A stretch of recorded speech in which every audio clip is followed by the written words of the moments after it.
So I know there's a couple others joining, but we'll just dive into this meditation either way. So let's just get comfy, and when you feel ready, we can close the eyes. Just bring our attention inwards. Whether you're seated or lying down, it's not too much of a concern, just a space that you feel you can get quite comfortable.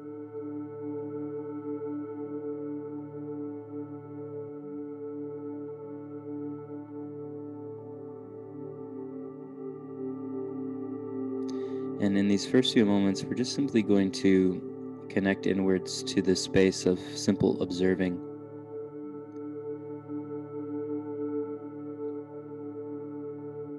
where we're not so concerned as to what is arising or what we're experiencing, sensations in the body, feelings, thoughts, etc. We're simply observing and just continuing to rest in a certain level of acceptance, whatever we can muster up. We'll find that acceptance is not so much something we do, it's more something we surrender to, a surrendering to what is and what is present. So whatever is arising here in this moment, we can just simply let it be and silently observe it however it's arising.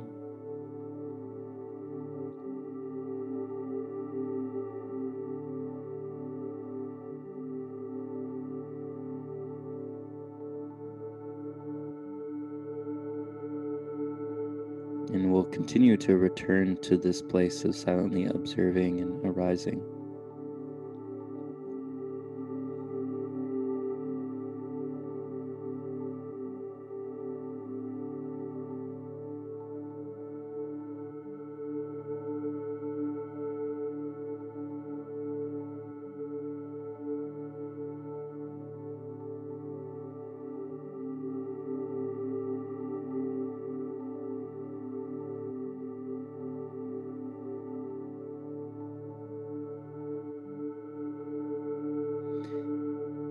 And in this space, we can also connect to the breath very gently in this place of silence as we continue to return to this connection of awareness naturally. We may look to place our attention upon that in which is more constant. The thoughts, feelings, sensations come and go. They consistently change. They may morph. They may intensify. They may be more subtle, but yet the breath continues to remain. And so as a place of focus, there can be a simple focus upon the breath. And if we desire to control the breath very gently, this also can be done, where we can very gently move the inhale through the nose, filling up the entirety of the body very slowly, and then on the exhale doing the same thing and making the exhale a bit longer if you can. So about 5 to 8 seconds on the inhale and then 5 to 8 seconds on the exhale.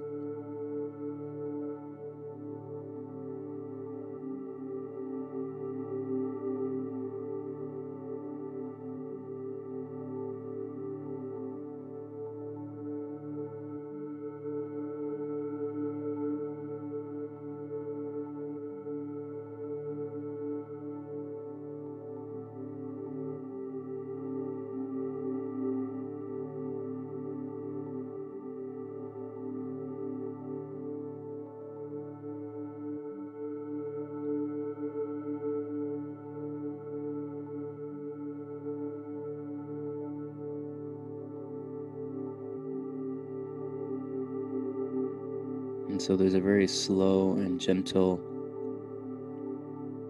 and focused pace with this breath, where we're breathing very slowly, very gently on the inhale through the nose, and then very slowly, very gently on the exhale through the nose. And as you deepen with this, we can begin to connect the breath into every cell of the body. So it's as if the breath and the energy is moving through every crevice of the body, from the tips of the toes and fingertips and everywhere else.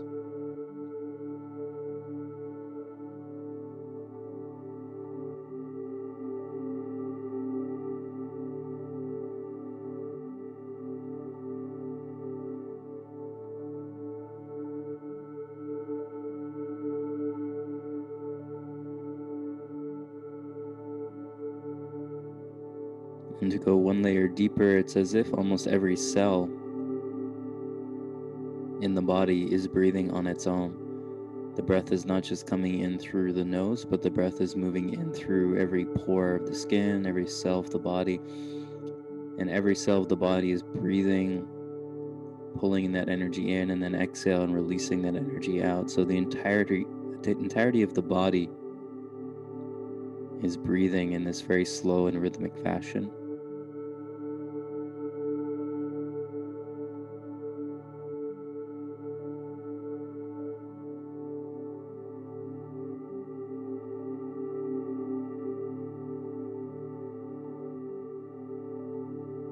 And the more you slow it down, the more subtle it becomes, the more we can connect to this subtle energy that's here. And we can even set the intention or connect to the visual, if that's what arises, of almost like a diamond colored light, a diamond pale silver energy of crystals or diamonds moving through the body. So as you're breathing in, you're pulling this energy through and it's moving through the cells of the body.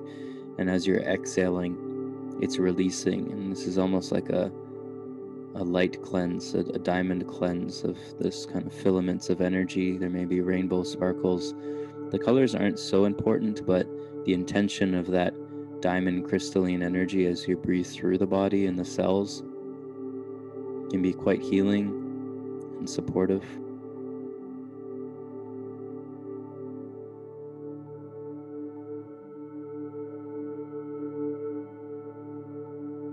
And again, the breath is moving very slowly and very gently. If someone was watching you breathing, it's as if they wouldn't be able to tell you're breathing. It's how slow and gentle we're moving it. 5 to 8 seconds in through the nose, 5 to 8 seconds out through the nose.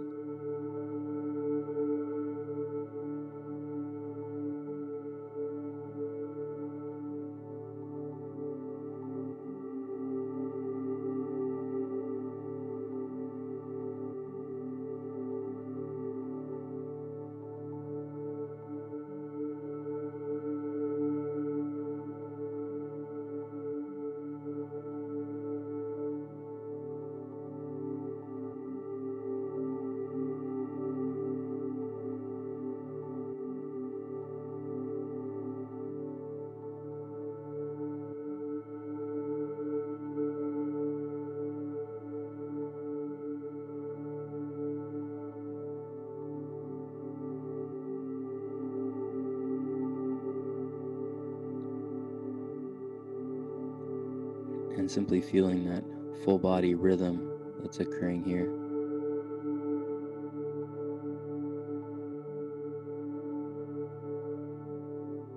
Where the whole body is being cleansed through every cell, the most fundamental level. And as you're doing this, there can be an intention to drop even deeper as we come into more of the quantum or energetic layers of the body, the subtlest of dimensions of energetic movements.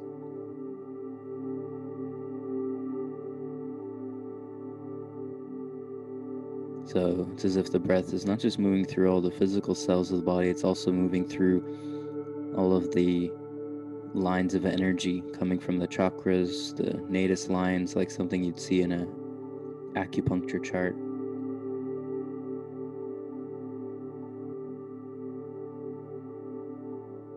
Or something we call the axiotonal lines, which these things you may not have a conscious understanding of or ever seen them before.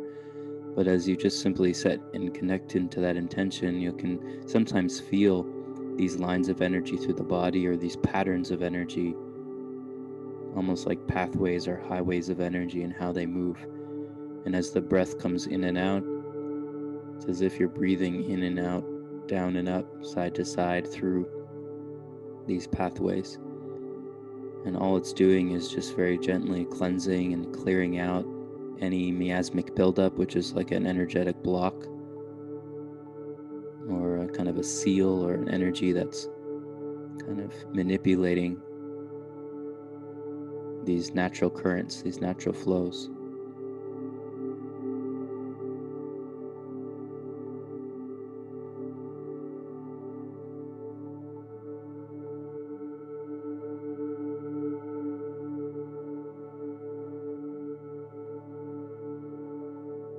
And at a certain point, you may even naturally let go of the breath. You may feel you don't need to move the breath as much, or it's become so subtle that it's merged with just the simple intention of awareness.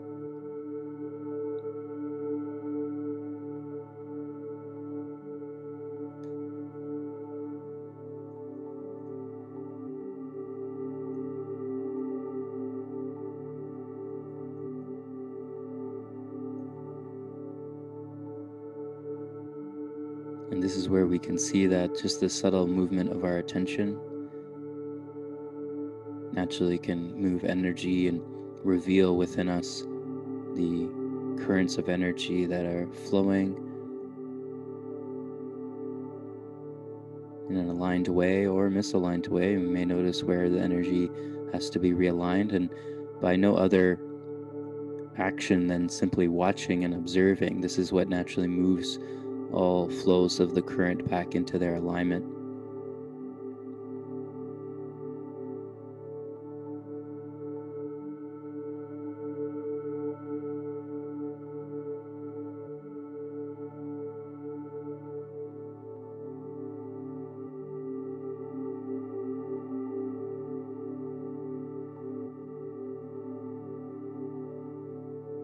And as the natural blissful currents of energy are running through, and that's perceivable and a direct experience in the body, there may even be a deeper falling into a certain level of silence that's not even directing with intention. There's no real need to even focus upon anything or direct energy in any particular way. There's just a further surrender to that eternal nature, that eternal blissfulness, that infinite nature that is not even really aware. There's no act of awareness or consciousness, it just simply is. And we could say that this is at the background of the entirety of what's being observed. However, it's everywhere. There's no single place in which it's located. It's not just within or without anything. It's not at the background or the foreground. It is really in all of these places, and also it can't be identified. And so this at times can be a tongue twister or a mind twister, but this is the beauty of surrender. We don't need to understand it consciously. We don't necessarily need to even be able to perceive it or become aware of it, but yet there's still a direct knowing of its existence there, and this is all that we can focus upon or surrender into.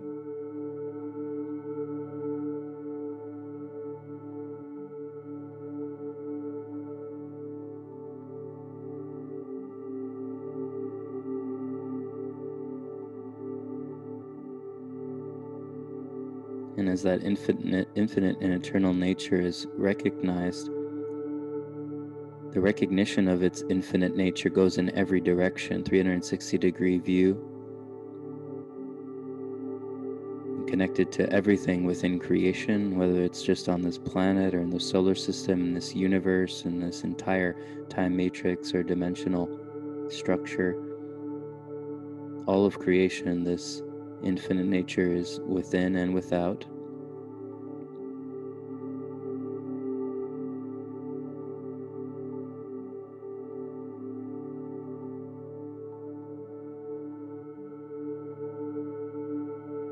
And so we simply surrender to this and into this.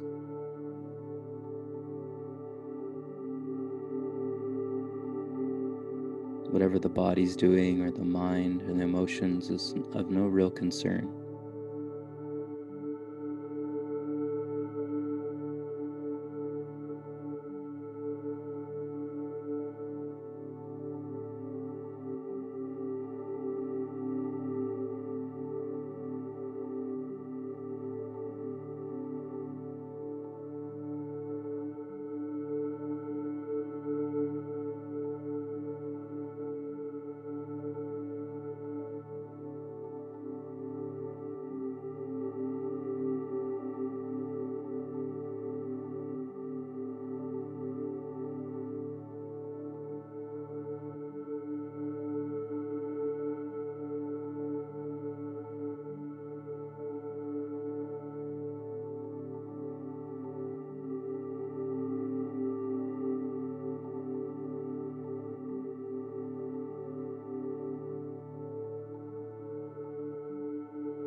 here, there's a direct connection, direct knowing of the eternal self.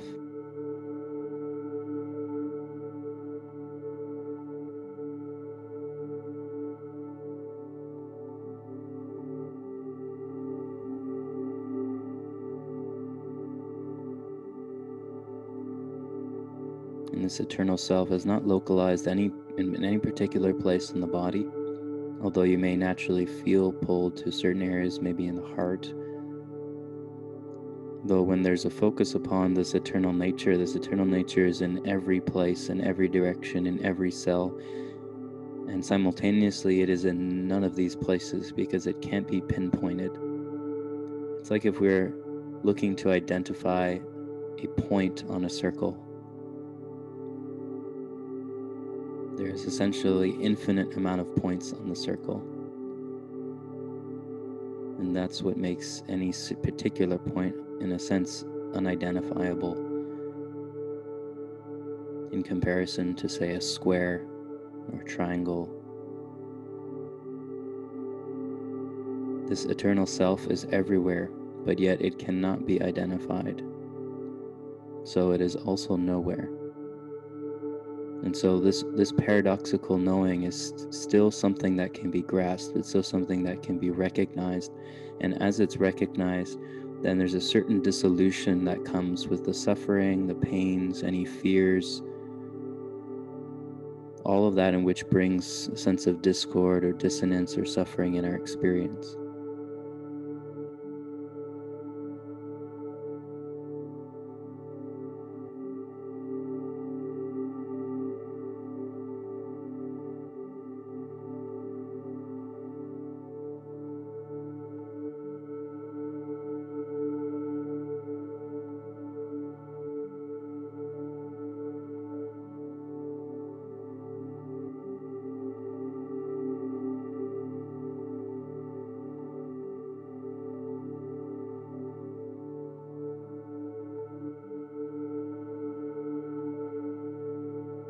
And as this is rested within, the body naturally moves into a place of deepened healing, a very rapid place of healing. Lifetimes of healing could be healed in a moment.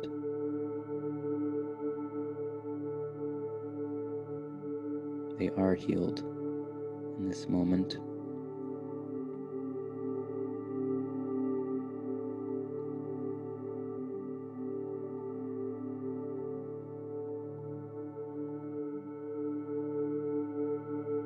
And so that energy that's connected to you may feel called to direct it in certain places of the body or certain places in your experience in whatever's holding space in consciousness. Though that also may not be necessary at all, because oftentimes whatever's requiring healing naturally arises on its own. It's as if it kind of levitates and dissolves out of the body, if that is the correct timing and space for it to do so.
And so as we've connected to this space here, there naturally will come a grounded sensation into the body, because the recognition of the eternal nature is not something outside of the body or in some distant place. It's in every moment, it's in every localized aspect of our physical experience as well. And thus the game, if you want to call it that, is a space of paradoxically resting in this eternal self and eternal nature while also being engaged within the physical experience. And so wherever we're at, there may be a call to kind of connect into the body. Maybe it's breathing into the body once again very slowly, or maybe even moving the body in some ways very gently. But it's seeing how we can merge the worlds of what is seen as the inner plane or higher plane and also the lower or outer plane.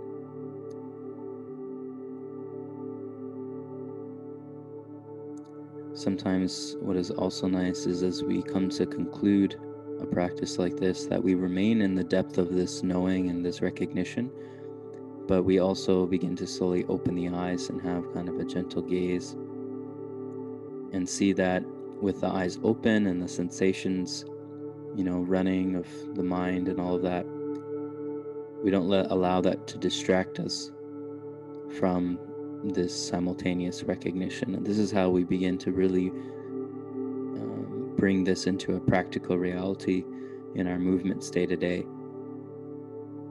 And we see that this process, this meditative practice, is actually one of the most practical things we can do for our physical experience, because everything within our nervous system, within our organs, within our energies, our chakras, the entirety of our anatomy aligns to this eternal nature. And when it aligns to its eternal nature, it's aligning to its original blueprint, which brings a sense of ease, sense of clarity, a sense of knowing, and love, acceptance, all of the principles of the 8-ball, if we want to call it that. So I'll give everyone a moment to kind of ground themselves into this space, and we'll slowly return back here together.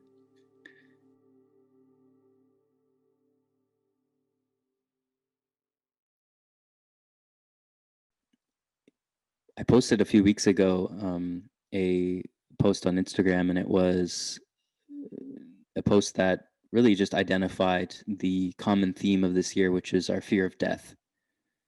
And I know for myself, on my own path, just like probably everyone here, the fear of death was kind of this underlying running conditioning or current that kind of perpetuated itself throughout all of my experiences. And this fear of death was essentially what was the kind of running program in the mind, running program in the experience moment to moment, that was really what governed all of the actions that occurred. It was really the entirety of the experience. And when we look at our human experience and we look at everything that we say, do, think, feel, etc., that we consciously choose, when we're running from the lower nature, or the aspect of self in which deeply fears death, then we tend to kind of navigate our experience in a way in which is perpetuating illusion. It's perpetuating the idea that what it is we're seeking is outside of self, or what it is that we're seeking is not already present. And so when we do a meditation like we just explored, where we're using the breath and we're using the body to align, a certain sense of clarity in the nervous system. That's what the breath is for, right? The breath is supporting in our ability to soothe the nervous system, soothe the body, so that we can see, like we did in that meditative process. We went from the breath into a place of deeper observance, but also observing and experiencing the nature of that diamond crystalline energy, right? This energy is perpetually flowing through the universe. It's just that if we're not aware of that energy or consciously connected to that energy in the higher aspects of self, then it's not that we lose out, but we don't reap the benefits of this kind of outpouring of love and grace that's perpetually available. And what I mean available is it's available to be in a constant place of cleansing ourselves from, essentially the moment that's just passed, so that we can exist in the present and not be running towards the future. Because essentially any trauma or conditioning or aspect of compulsion in our experience, this is coming from something unresolved in the past or future. It's really just one and the same, but let's say just the past, and then perpetuated into every decision, word, thought, action of moving into the future. So when we're surrendered to this crystalline energy, this grace that, we can connect to through the breath and through this cellular breathing. I've been doing this meditation often, and I recommend doing it every day, even just, over the course of a couple weeks. The entirety of our experience can change because we're moving to a place where we're seeing that this energy of breath that's always moving in and out through the nose is actually always happening through every cell. And on a deeper level, it's what's governing the alignment with the entirety of our energetic body. So the clarity of our understanding that this breath is the awareness, it is the movement of attention. That's how when we moved in that meditation from using the breath to just surrendering into attention, where we see that at the level of that blissfulness, where we've calmed the nervous system, we calmed our body, we calmed the mind, everything has come to a place of contentment and calm, even just for a moment. This is where there's a natural, like a leaf falling off a tree, where the breath can be released from.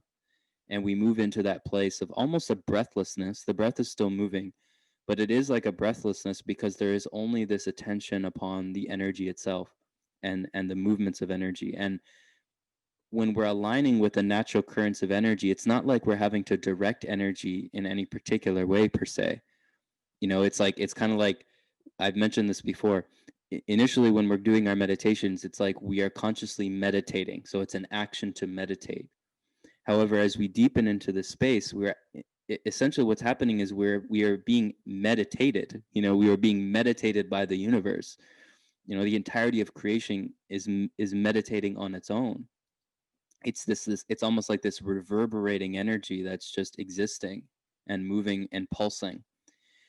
And so the alignment of attention into that is what gives way for an even deeper level of grace and healing. And grace is kind of the miracle healer. It's what allows for endless timelines and experiences of trauma and conditioning, all of that to be released and healed in almost an instant.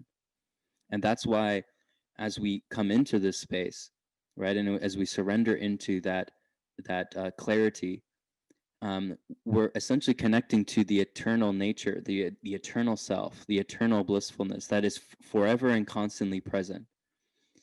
And in the meditative process, even if thoughts and things are still arising, what we're attempting to do, we can say attempting. Some of us are directly doing it. Some of us maybe not, but we're all kind of oscillating between in certain degrees, where we're simultaneously connected to this eternal nature, the eternal nature being the source in which makes up all things, the source in which is all things.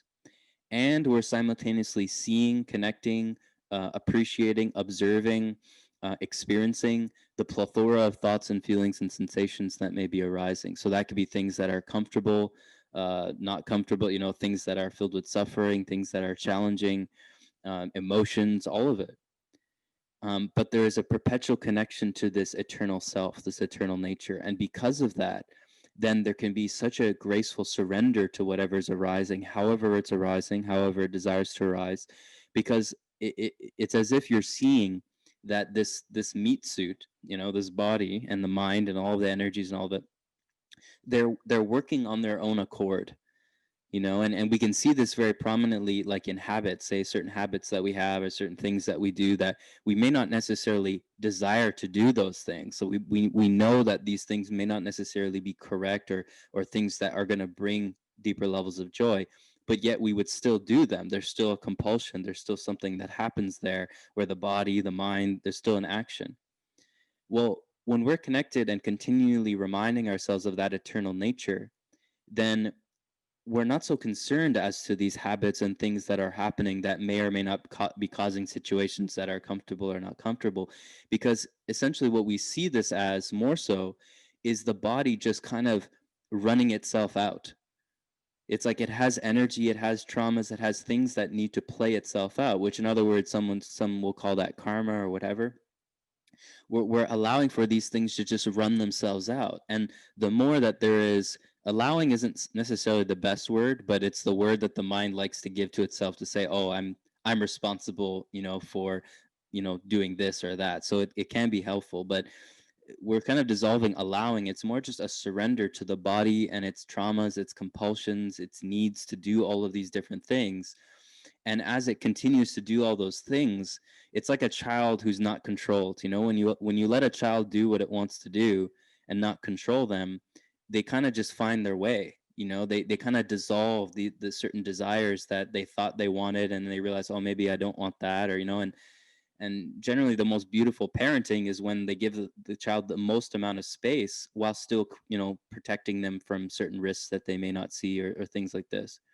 And this is all that's really necessary in this time of great purification, as things continue to intensify in purification, because the surrender to the traumas and the compulsions and all that is really just a process of observation, where you see these things rising and falling, and energies popping out of the body, and traumas, and conditioning, and all of these different things.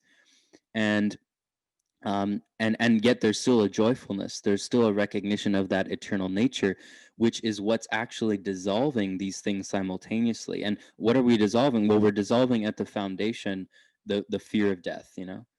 That's essentially at the core what's being dissolved, is the fear of death and pain that this body is going to go underway with, and is not going to be able to survive outside of that. Like the identity with this body mind is what is then perpetuating more escapism, more desires to run away from these traumas. And essentially this is just all detox symptoms. It's like if you get sick, it's a symptom that you're purging. It's not something we need to run from.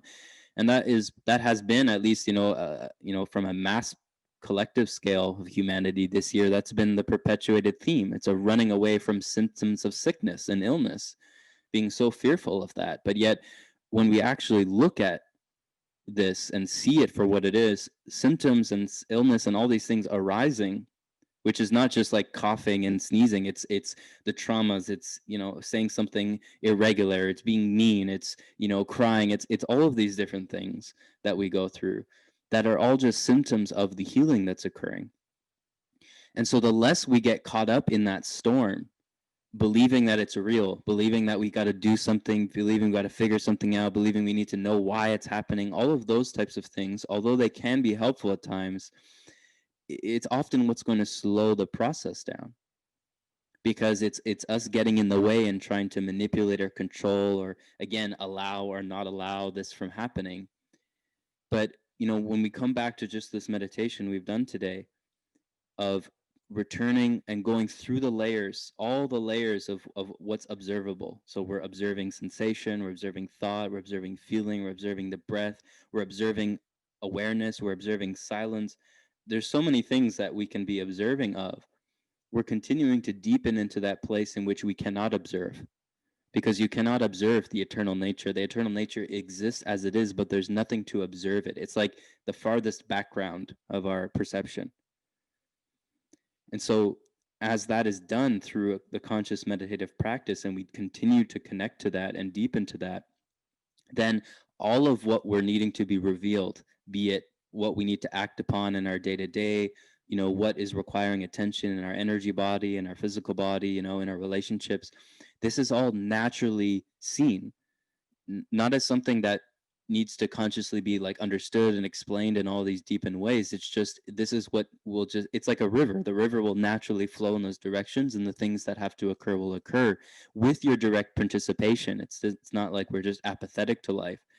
But we'll find that it's far less complex than what the mind will make it out to be, especially when the mind is in that fog, right, in the depth of that fog, and trying to figure it out while all the symptoms and all the things that are coming up, because that's of course where the body freaks out the most, and the mind, and all the layers of our identity, you see. Um so hopefully this makes sense to you, just this initial piece, because this meditative practice is not just necessarily something that's done in the seated space. It's ongoing, that we're coming back to that place of just resting in whatever is, resting in whatever is arising, without the need to manipulate, control, figure it out, and all the other things that come with that. But those things may then naturally occur too, and that's also a part of the detoxification, you see. So it's kind of this perpetual, never-ending, eternal reminder that whatever is happening is okay. Whatever is happening is the way it's supposed to be. Whatever's happening is complete and whole, and has all of the intelligence that it needs in that moment. And what I mean by that is, like, if we're going through a release of emotions, or we're confused, or all that, what we're actually returning to is that there is actually an intelligence that knows what is true, what is correct, what is aligned, what has to occur, even though what is presenting itself is confusion, or lack of clarity, or lack of knowing, what appears as lack of knowing. But there is always this essential self, this eternal self that does know. That's the intelligence that moves all of existence. And so the more that is the reminder, even if you don't truly believe that in the moment, or it doesn't seem like that's true, that's why it's a practice, right? It's not just like uh, a hand me out. It's like, it is a practice. But I'm just explaining the practice in a way that, um, it doesn't always seem, it doesn't, because when we're in the depth of the things that may arise at a certain period, it may not always seem like we want to do that practice. That's the last thing often we want to do, um, which is fine, right? This is fine too. So yeah, so I'm just putting that out there. So then now let's see if there's any questions on that, or other shares in particular, from the group in Zoom. Then yeah, or any reflections, please share it in the comments or on video. Like I said, the Zoom, anyone on Instagram won't be able to hear anyone on Zoom if you have anything to share and it's personal and that. But I know there's people on Instagram, so I'm just going to take a look.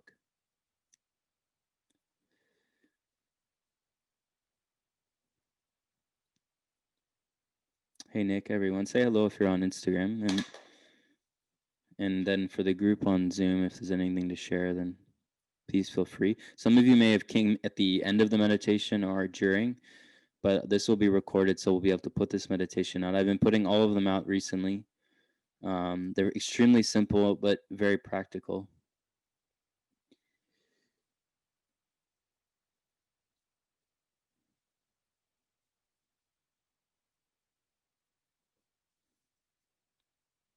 And then for anyone who wants to join on Instagram, yeah, I'll put the Zoom ID here. Let me see if I can get it. Yeah.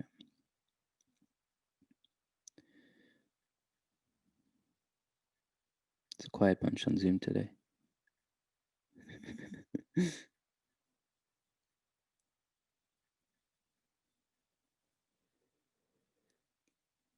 And then the password is here. 7-4. Now, one thing I did want to mention about the breath. The breath pattern, for a lot of you, likely when you're doing breath work, most of the time the breath work is pretty intensive, or it's aggressive. Different yoga kundalini practices, even in Kaolinic science teachings, the breath can be quite explosive.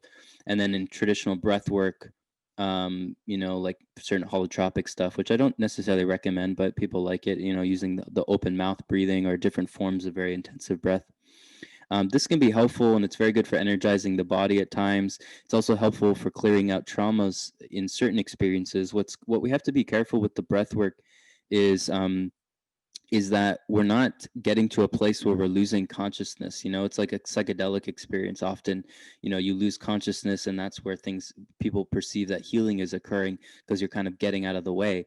My perception always with that is, well, if we have to get ourselves out of the way for healing to happen, in a sense, like our true identity, it's more about recognizing, well, what is our true identity?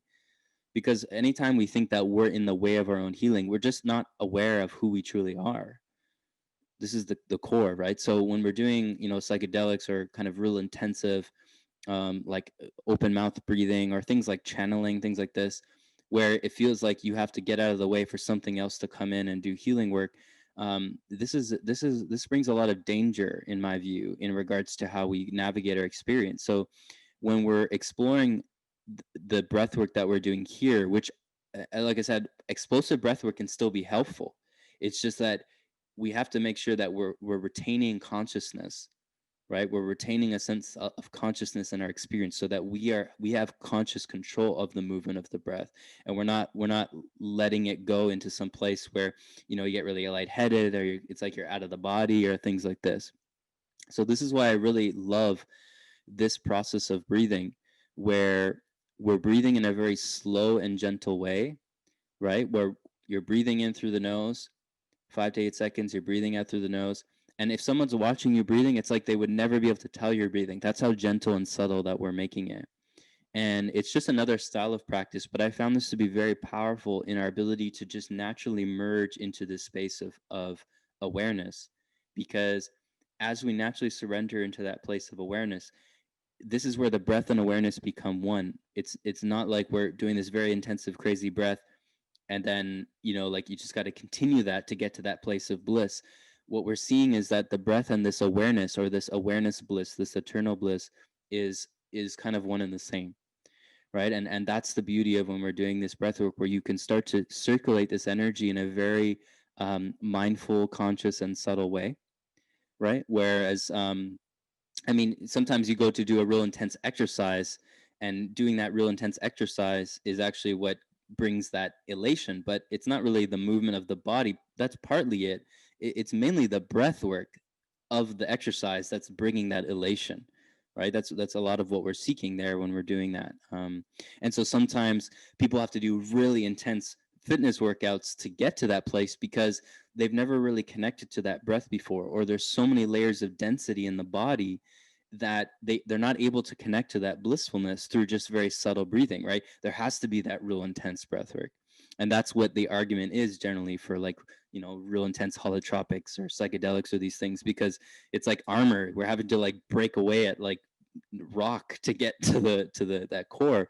But in my view, it's just because that there's more so sometimes a lack of patience there, where we want to have those real intense meditative experiences that are like blown out experiences, because we're not willing to over time patiently develop the energy to more and to expand the awareness into more and more subtle realms, right? That takes time, that takes effort, that takes, right? So people are, everyone's going to choose what they choose, but I have my take on that, at least.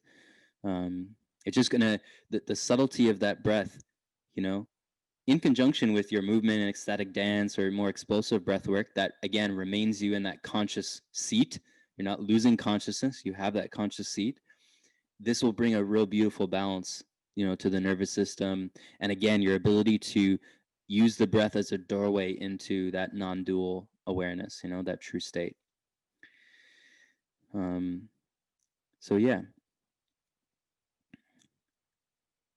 Osho says breathwork is violent and forceful. Yeah, it can be. It's just about how you're doing it, what's the intention, and understanding your balance. Understanding where your comfort zone and where's your balance, and how's the body responding. That's always what's kind of most important. So yeah, Aviva and Nick has joined. Welcome. Yeah, so if anyone wants to, any other questions or comments or anything, I didn't plan to have this session. We're already almost at an hour away. It flew by. I didn't have it planned to go so long. Next weekend is when I'd planned to finally do this workshop, so we'll hopefully see how that that goes. I know I've been pushing it back, um, but it's for good reason. And yeah, just sharing how we're feeling, and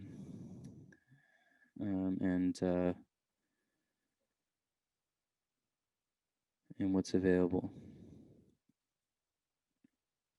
Angie couldn't hear anything. Okay, hopefully, well, we are here. And again, some people weren't able to, are coming in late, so I'll have this recording out so that you can go and do this meditation. And there's another number of other breathing meditations that are available there to kind of start to connect into this kind of cell, because we're calling it cellular breathing, or cellular diamond-based breathing, because when we moved into the diamond structure, the crystalline structure of this energy that moves through, we're using this crystalline or diamond structure to cleanse and purify the layers of our energy body. And the more that you can kind of intend upon that with the breath and direct it, we can start to connect to a whole new level of healing and a much more efficient process of healing. that again can work on traumas. It can work on anything on the physical, mental, emotional, and the energetic levels of our anatomy. This can be worked on. And let me see actually. I'll link all the content. It's mainly on YouTube. I just want to share my screen here for a moment, if I can, with a diagram. I've shared this on Instagram, and we will go into this more in the future. But let's see if I can find this diagram here. Just give me a moment. It's going to show the multidimensional anatomy, the light body, and well, at least the initial layers of it. It's definitely more complex than this, but we'll see that it's already far more complex than. I'll just pull it up on Instagram actually on my computer because I have shared it before on Instagram. Just give me a moment here. Yeah, right here. So I'm just going to share the screen. So for those on Instagram, if you go back up, there's a Zoom link there. You can come in. Okay, here. So hopefully, just let me know if anyone can see that. I'll just scroll in a little bit. So I've used this particular diagram before to give a really simple to Fiona, I say your question. I'll get to that. I use this as a very simple diagram before to just outline the layers of our perception, and this kind of goes through it all, but it's very simplified. This original diagram. So we're basically looking at in this case, it's kind of a vertical, but it's not really vertical or horizontal. That's kind of a hard thing to conceptualize, but we'll just use it as vertical for now. So from a vertical standpoint, we're downstepping into creation, right? So our manifested existence or our hologram is downstep through the process of our speech, our thoughts, our feelings, and then from that place of presence and that true existence, our a true identity, which we've been connecting here to this eternal nature. Right. Today we went into this meditation where we're using the breath to guide ourselves through the perception of these processes so we can connect to that eternal self, right? That eternal nature. So from a horizontal sense, you're kind of going to the background. You're basically continuing to deepen to see, okay, if I can observe something, there must be something that's observing it, right? So if I can observe my thoughts, my feeling, my sensations, the traumas, the energetic sensations, even a sense of feeling or beingness, or a sense of silence or emptiness, these are things that still can be observed. And conceptually or logically, this doesn't always make sense. But when we meditate upon it, we can meditate upon the recognition that, well, oh yes, I'm actually observing this feeling of presence, or I'm observing this energy in my body, or I'm observing this relationship concept, or what have you. So if it can be observable, then it must not be you, just like you can observe the screen, right, from your body, or this laptop, or this phone, or whatever. So when we're doing this meditation, we're continuing to deepen into what is the background of perception. And by way of that, we're recognizing what the truer aspect of our identity is. So for a time, we may think it's our feelings. We may think, oh, I'm my feelings and my thoughts. Then we recognize, oh, I'm this presence. Then we come into this place of silent awareness, emptiness, void. But there's still, we're still going through layers beyond this. Now, on more of an anatomy sense, this picture describes it a little bit better. This comes from the Law of One Chaotic Science teachings. And so in this diagram, what we're looking at is the layers of our energy body. So generally, like in the traditional New Age, we're really only going to a certain layer that's not even really that deep. If we look at the chakra system, for instance, the chakra system is right here, right? Chakra system is right here, these vortexes.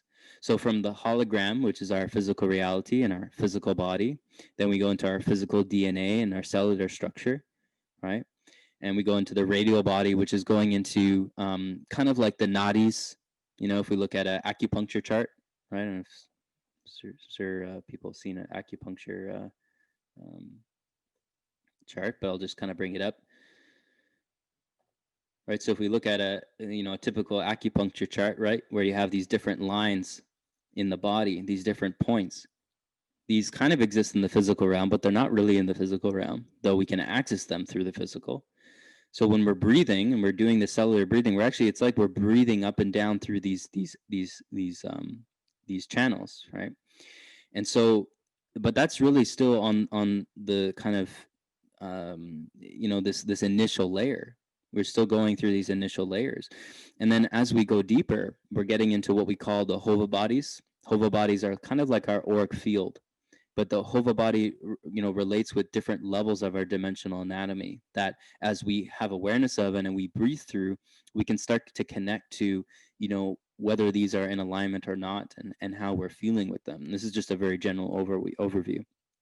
But as we get into the axiotonal lines, which is kind of like the nadis, but I'll actually show you guys a picture of this.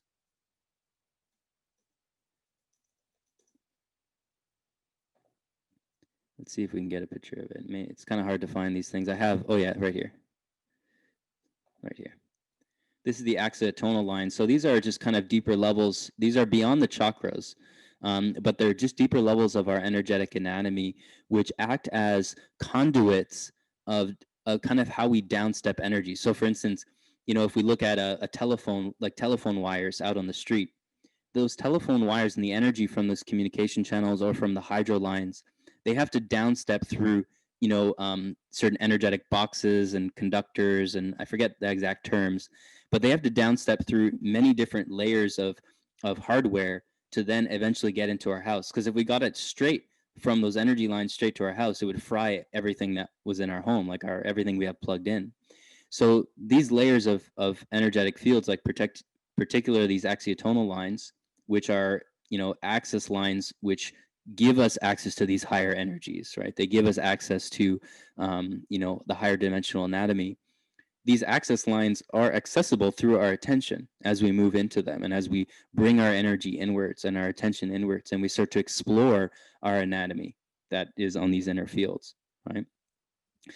So from there, you get into things like the Merkaba fields. The Merkaba is the kind of almost like your inner spaceship. This is how you would eventually kind of transfer into different places in the universe. This is how we travel and time travel when we start to activate the Merkaba.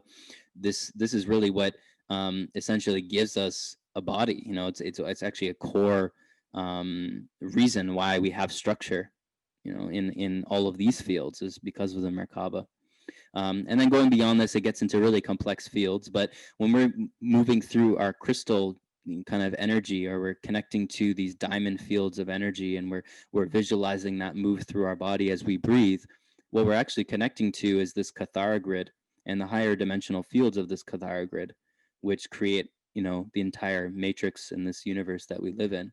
So the universe has one of these. The whole universe is made of this Kathara grid. It only shows 12 dimensions here, but it's actually 15 dimensions. And our individual anatomy is made up of the same Kathara grid, right? So as we begin to learn this, and I have many resources within my database, those on the Patreon and those in the one-on-one programs can have access to all this. There's a lot of workshops and things that can explore this in much more detail. We will go into this in a week or two. But I just wanted to give you kind of an overlay that when we're breathing into and we're connecting through awareness to these deeper levels of our anatomy, what we're really doing is we're connecting to, like when we're going through this in a really simplified form, we really are starting to access these. It's just you may not always be able to consciously see this, right? You may not be able to consciously be aware of what's there. And so, but it is happening. So if you just have the awareness of it, like just seeing this diagram now, and you're breathing in, even though you don't understand all the details of this consciously maybe, or you haven't gone into the workshops that explore this, this is how we can actually explore healing on a much deeper level. Because for instance, if we have issues in our chakra levels, or we have certain trauma that's occurred on a DNA level in our physical anatomy, well, this is happening on a much deeper layer as well, right?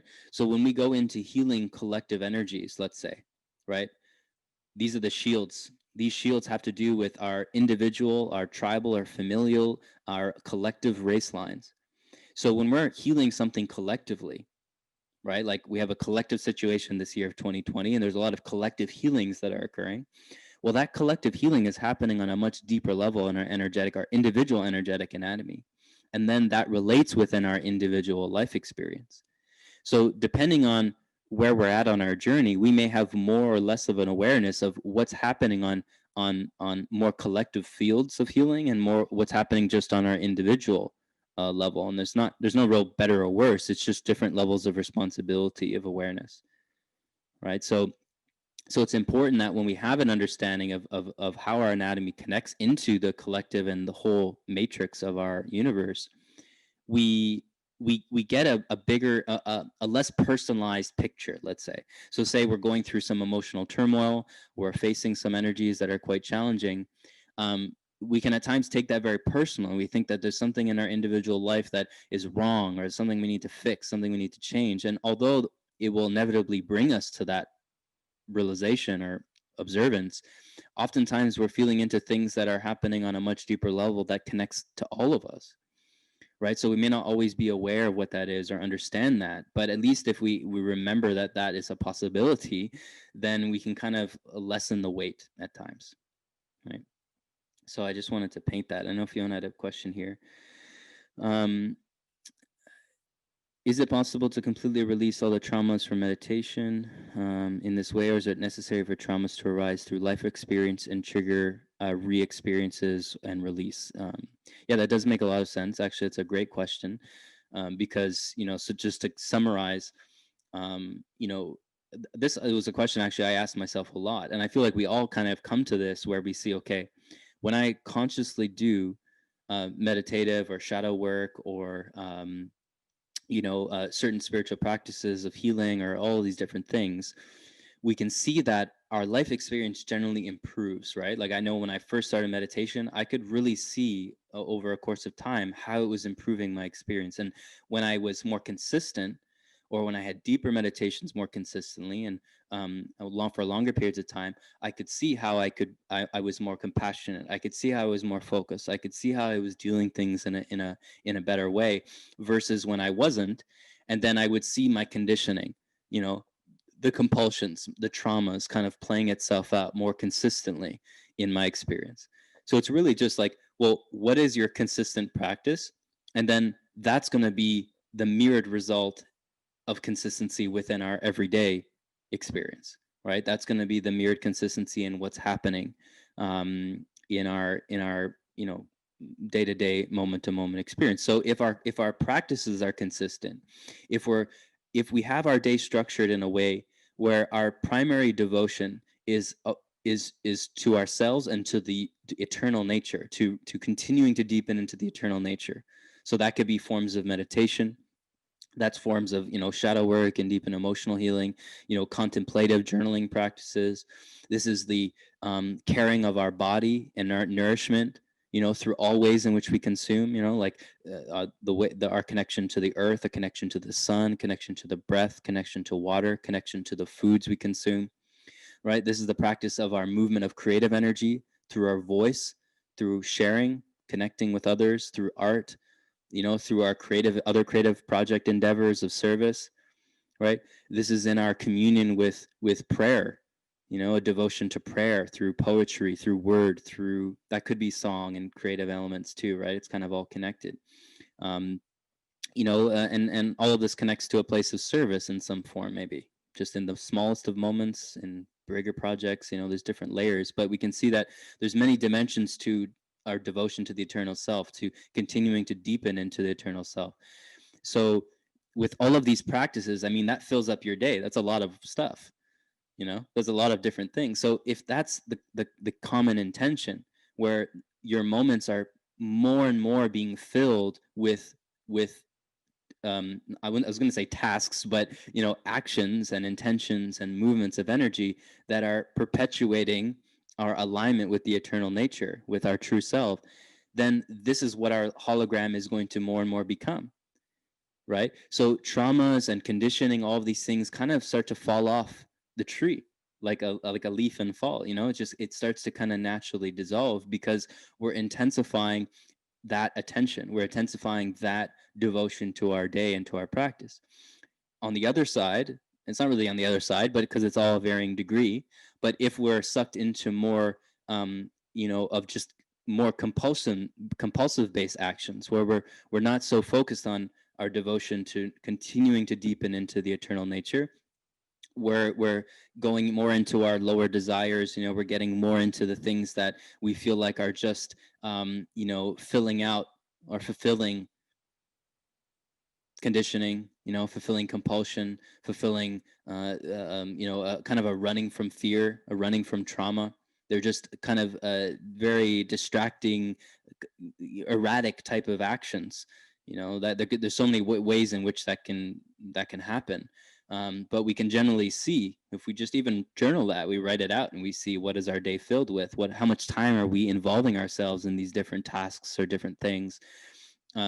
This will kind of tell the tale, because if we're more on the side of just continuing to act in compulsive and ways and things like this, well, then we've lessened our time in practice. We've lessened our time into consciously looking at our life, consciously looking at our experience, and thus then our hologram, our external reality, looks exactly the way it looks. It perpetuates itself in a way where we're having to face these traumas in real intense experiences and situations. We're having to face these habits and situations that are really uncomfortable, and things like that. And like you said, Fiona, that can be in a sense just as useful, because then we're going to be brought back onto our practices, brought back to a place of clarity, brought back to whatever's requiring our attention. It's just it's gonna happen in maybe a bit more of an uncomfortable way, or it's going to be filled with maybe a bit more suffering than what's actually necessary.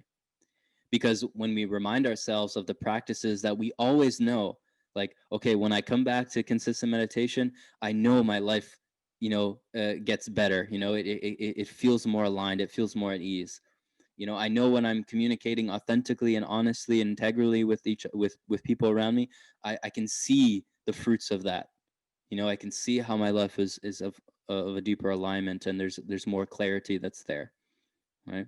And so we can go into any practice, whether that's we sing more, we do more art, or we do things that we enjoy. I mean, really, it's about following the flow of joyfulness. It's not necessarily having a rigid schedule where we have to be practicing in all these different ways, although that can be very helpful. It's really just continuing to focus upon what is going to align with more joyfulness, and what is the direction that brings more joyfulness.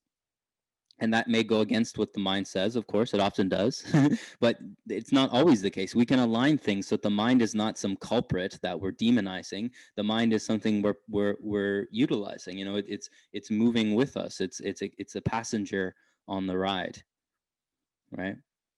So it can it's generally both. It's going to be in both experiences. It's just that as we mature on the path, as we see more consciously the fruits of our labor, which is our practice and our devotional practice, then we see more and more that the circumstances that may bring healing, yes, but they bring it in a very messy and sometimes chaotic or whatever way, that may not be as constant. We may see that dial continues to go in a place where we're consciously being able to see things before they happen, in a certain sense. It's like we're seeing it, and we're participating it as it arises, be it a trauma or something that we're looking to heal, or something that's important to observe, right? So I hope that makes sense to you, and it's just kind of a reminder, ongoingly, of the importance of our practice. I mean, there's nothing else. I remember periods even before, my kind of true authentic awakening, December 2017. There was just such an intensive focus upon the practice that I would rather, like, I would you'd see me like dead before I would give up, my practices, and how much I was devoted to that, right? And that can come with strain as well. If we're too rigid and we think we got to do this practice, and we don't do it, we're doomed. That can be just as harmful.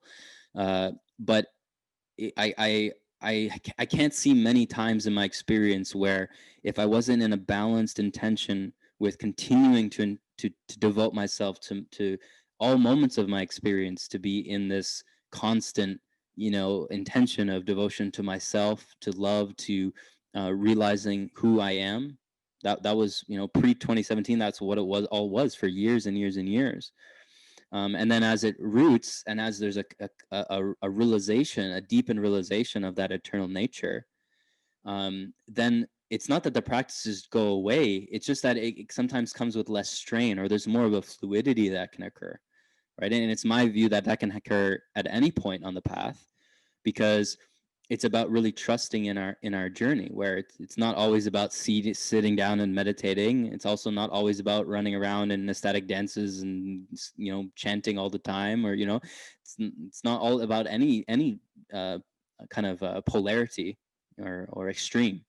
It's finding in each moment what feels most balanced and trusting in that, right? Trusting in that, because oftentimes, it's the act of trusting in a direction that we've chosen is more important than the outcome of that decision.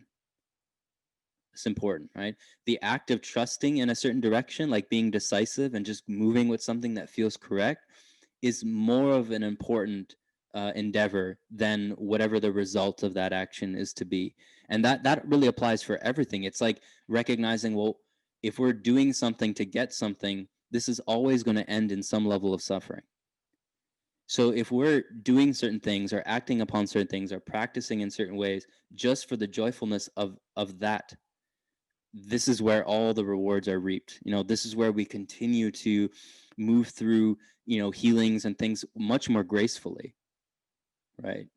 Because we're not falling into the trap of practicing certain practices or doing certain things just to heal something, just to feel better, just to get over the rainbow, get over the hump, right? Because that kind of just keeps perpetuating the same cycle, and that's of course part of the journey.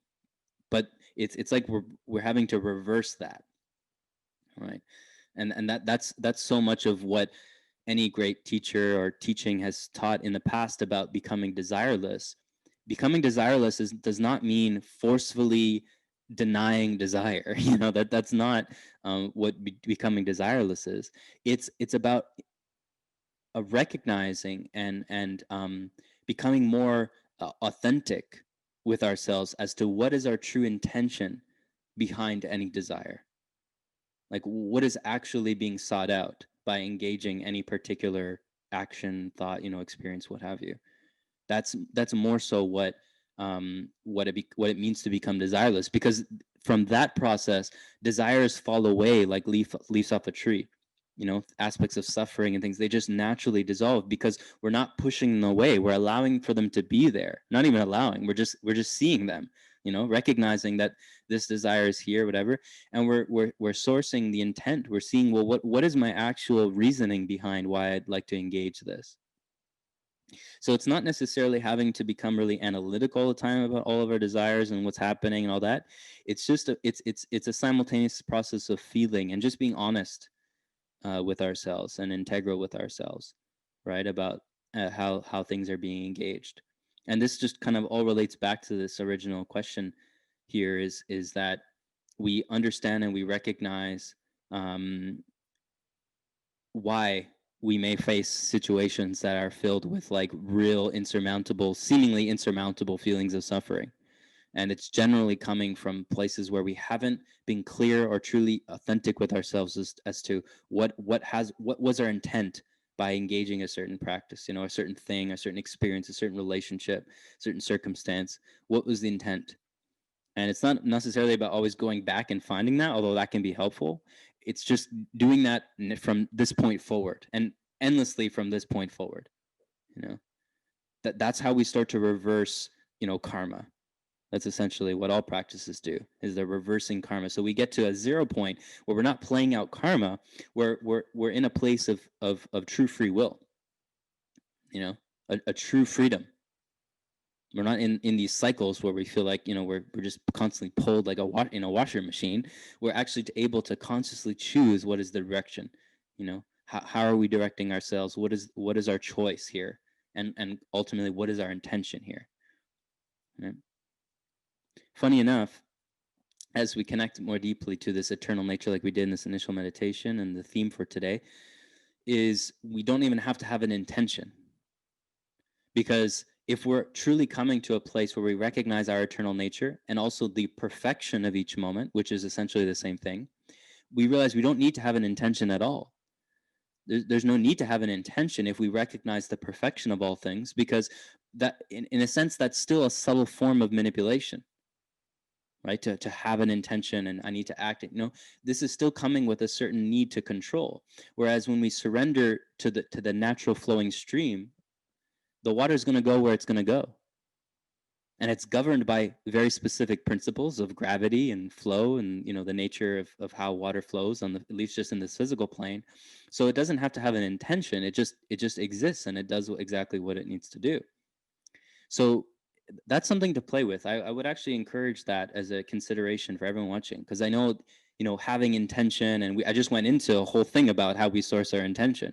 But really, the reason why I'm pointing at that is because as we go through the layers of sourcing where we've had inauthentic or authentic intention, we'll find that authentic intention is really the alignment with the attention of creation, which is to perpetuate eternal life.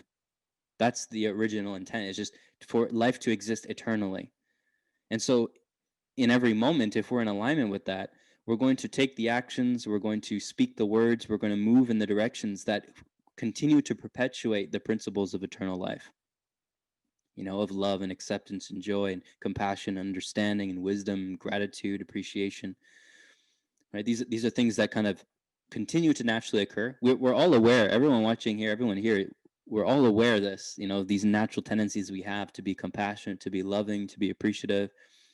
When we forget, this is where the conditioning and those things are present, which is fine, because that's a part of the journey that we're in this physical experience, right? It's a part of the process. It's why there's existence here now, and when we look out into the world and we see that magnified, the light and dark of the most atrocious darkness and the most beautiful light, we see how intense it is really on this planet to be here, so I commend all of you for existing at this time.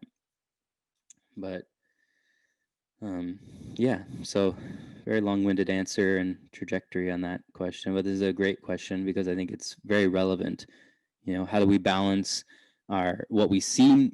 Because essentially it's not just balancing, it's merging our spiritual practice, coming inwards and doing all these things with our day-to-day life experience. There's no difference.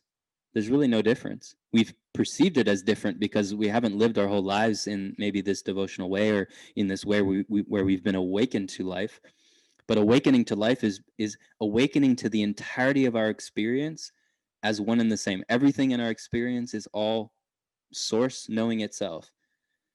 So whether that's in a circumstance that seems not spiritual, or an environment that seems not spiritual, or in the spiritual environment, or in the meditation cushion, it's all the same. There's no difference. There's nothing to separate. Right? And so the less we separate and can compartmentalize life, outside of practical means, I understand there are practical boundaries and containers we can set up. But as we continue to dissolve that inwardly, then we'll see more and more that our whole experience, every moment, is a spiritual practice. It's all an opportunity to see ourselves more deeply. So from that lens, whether it comes in our moment-to-moment experience where we face a circumstance that's challenging, or we're doing it through a meditation or a dream, or some sort of breath practice or whatever, it's all the same. Right. And we'll be prepared for all of it. We're always prepared for all of it. It's more so, is there a willingness to be vulnerable, to feel, to look stupid? Like that's kind of more of what we're kind of getting at. Because I mean, oftentimes the kind of spiritual identity can create more shells and boundaries, or more kind of protective layers around looking not spiritual, or crying or freaking out, or like these things that may not look peaceful, whatever, right? But this is what we have to work at dissolving often, is just kind of releasing from all levels of identity. Because going back to the core premise of today, what was it? It's this recognition of the fear of death, uprooting this by realizing the nature of the eternal self. Death then starts to dissolve in all ways in which that fear is present, all identities, all levels of where any ounce of fear is there. At the core, it's still it is a process of feeling the pain of the death of that identity, whether it's the identity of holding to the previous moment, or it's the identity of holding to your previous job or your previous relationship or your previous way of being, previous perspectives, belief structures. It's a death process everywhere. It's a perpetual dissolving of all ways in which identity has been held in a falsified way, because that's the only reason for holding to those identities is to perpetuate the illusionary self, to perpetuate and feel safe within that, which makes sense. So it's not like we just cut it all off, all at the same time. That could be very harmful, very troublesome. But as we intensified the practice, as I mentioned, these identities, these death processes just become more effortless, because we see that there's nothing that can be held on to. There's nothing that can be held on to. And paradoxically and funny enough, this is actually what gives us access to the infinite nature of abilities and insights and superpowers. And, in the yogic system, we call these siddhis, psychic potential and all the different superpowers you see in X-Men movies, all that. It's my view. I mean, I know for some of us who are already experiencing a lot of this, maybe not in most obvious of ways at times, but over the next couple of decades, I see these things becoming much more available in the physical realm. Things that we would see in fantasy movies and all that will be much more available. These are more and more available to the beings who are not holding to identities.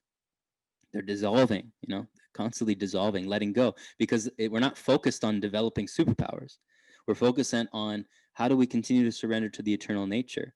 And through the focusing upon that, these abilities, these insights, these psychic premonitions, and all of that, intuitions, they all just naturally arise in the moment that they're required. And then they dissolve when they're not. Like, because if we have access to all these things all the time, then we don't need to hold on to any of them. So this is another kind of moment of reflection here, seeing, okay, well, where is there a holding to things, either on the negative side or the positive side, things we think we adore, things that we don't like, where are those attachments being currently uprooted? Because I know for all of us, that's likely the case. These things are being uprooted, and it's not so fun most of the time. It can be fun. We can make it fun, but, it doesn't always appear as fun. So I understand this.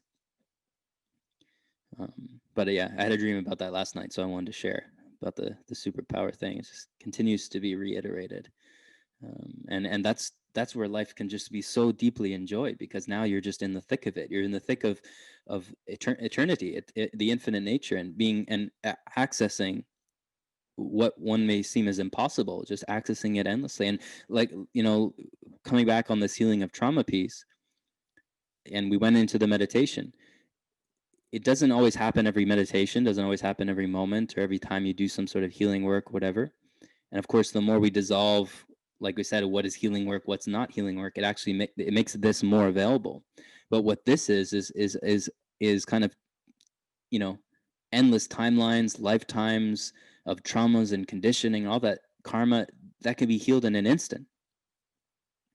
And progressively, more and more, we see that this will continue to be the case, because if we do recognize ourselves as an eternal being, a soul or whatever, we've had many other lifetimes, we're holding many other energies, right? So to heal all that in a flash of an instant, is possible, the more that there's a certain clarity of devotion and practice. And we've went into a lot of that today. I'm not going to reiterate that again, but it's all possible, and it will continue to intensify. It's almost like there's no choice for any of us. The intensification will occur, and the speed of it will occur continuously. So the less we're trying to hold on and control, we can surrender with that wave, right? And then the practicalities of how we navigate things in coming years and all that, well, that will come more available, because from that place, all intelligence is accessible. You're not going to be looking to me or your friend or anyone else as to what you need to be doing.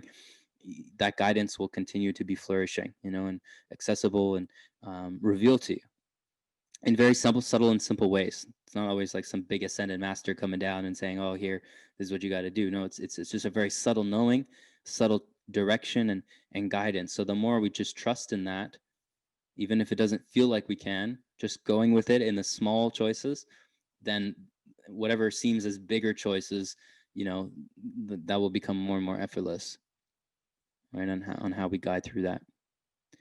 So I know I've gone quite long, an hour and a half, so we really dived into it. If there's any other questions or comments, I'd be happy to explore them. But I didn't want to make this one too long, but it looks like we're getting right into the workshop either way. I had a feeling it was going to happen, but it's okay. For those, like I said, if those who didn't do the initial meditation, I'll have the recording up, and then you guys can explore that. I really really would recommend doing that often. As I have been saying, these cellular breathing meditations are really powerful. Who else is here? Oh, Aviva's still here. Nice. Yeah, well, if there's no other comments, questions, then this is okay. I really we went into some deep things. These are very kind of advanced and deep topics, but I only share them because I know people are going to be aware.